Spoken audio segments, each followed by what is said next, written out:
रोहन, ये. Good afternoon. Rohan, मला तुझ्याशी जरा बोलायचं होतं, म्हणून मी तुला म्हटलं बोलवून घेऊया. रोहन, मागच्या 1 वर्षापासून मी तुला ओळखतोय. तू अभ्यासात खूप छान आहेस, तू स्पोर्ट्समध्ये चांगला आहेस, तुझी अटेंडन्स खूप छान आहे and I really appreciate that. पण रोहन, कसं आहे माहिती आहे, हा जो सगळा तुझा टॅलेंट आहे तो एका मिनिटामध्ये 0 होऊन जातोय तुझ्या बिहेवियरमुळे.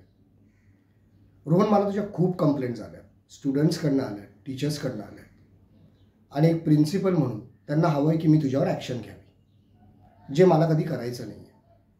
तूही मला मागच्या 1 वर्षापासून ओळखतोयस, तुला माझा स्वभाव माहिती आहे. मी कधी कुठल्या स्टुडंटवर ॲक्शन घेतली नाही. मला जेवढं जमलं मी त्यांना समजावण्याचा प्रयत्न केला. हे बघ रोहन, मला माहिती आहे की तू एका श्रीमंत घरातला मुलगा आहेस, मान्य आहे मला ते.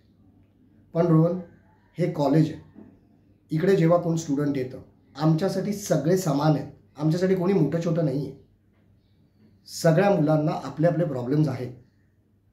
तुझं नशीब आहे की तुला कधी प्रॉब्लेम्स फेस नाही करायला लागलं, कारण तुझं फॅमिली बॅकग्राऊंड चांगलं आहे. पण ह्याचा अर्थ हे नाही की तू घरात जसा वागतोस तसा तू कॉलेजमध्ये वागणार, तू त्यांना इन्सल्ट करणार, त्यांना नीचा दाखवणार, असं नाही होत. हे बघ रोहन, मी तुला समजावण्याचा प्रयत्न करतोय. या स्टुडंट्सबरोबर, या टीचर्सबरोबर रिलेशनशिप मेंटेन कर. तू अभ्यासात कसा आहेस, क्रिकेटमध्ये कसा आहेस, काय एवढं छान परफॉर्म करतोय, दुसऱ्या स्टुडंटना ते मोटिवेट कर. कळलं? त्यांना आपल्यापेक्षा कमी नको समजूस. आज इथे आहेस, उद्या इथून तू बाहेर गेलास तर तू एकतर स्वतःचा व्यवसाय करशील किंवा कुठेतरी नोकरी करशील. कोणाला माहीत की ह्यांच्यापैकीच एक तुझ्याबरोबर तेव्हा तिथे असेल. आणि आजची तुझी वागणूक, आजचं तुझं बिहेवियर, जे तू त्यांना देशील ते पुढे तुला कामाला येईल.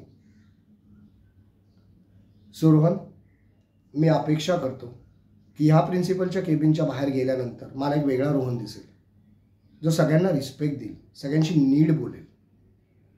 आणि मी एवढं सांगून सुद्धाही जर तू परत तसाच वागायला लागलास जसा तू आत्ता वागतोयस, तर मग मला तुझ्यावर ॲक्शन घेतल्याशिवाय कोणीही थांबवू शकणार नाही, जे मला करायचं नाही. ठीक आहे? आपल्या क्लासमध्ये जाऊन बस. Take care.